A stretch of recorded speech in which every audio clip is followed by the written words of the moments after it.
Okay. શ્યામ એકદમ નટખટ, આખો દિવસ ઘરમાં તોફાન કર્યા કરે. સ્કૂલેથી આવે એટલે તેના તોફાન શરૂ થઈ જાય.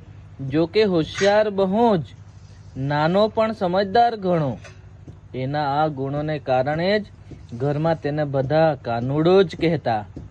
દાદા દાદી તો એમ જ કહે કે નામ એવા જ એના ગુણ છે. શ્યામ નામ છે એટલે સાચે જ કાનુડા જેવો તોફાની અને હોશિયાર થયો છે.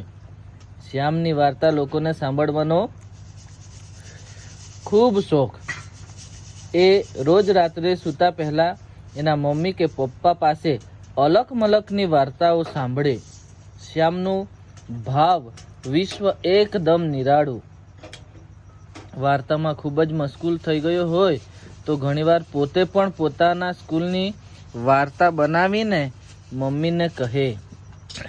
જન્માષ્ટમી નજીક હતી એટલે રાત્રે સૂતી વખતે મમ્મીએ શ્યામને કહ્યું, બેટા તને ખબર છે સોમવારે તારે જન્માષ્ટમીની રજા છે.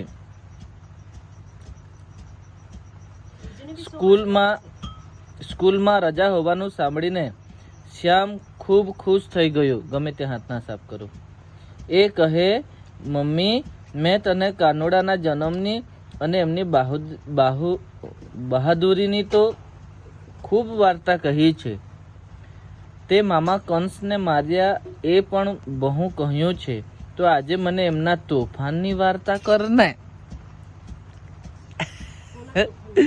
કાનુડાના તોફાનની વાર્તા કરને મમ્મી મને એમ કે. આ સાંભળીને મમ્મી હસવા લાગી અને લીજુ અમારું શાક ખાવા લાગ્યું છે. મમ્મી કહે, લીજુ બરાબર શાક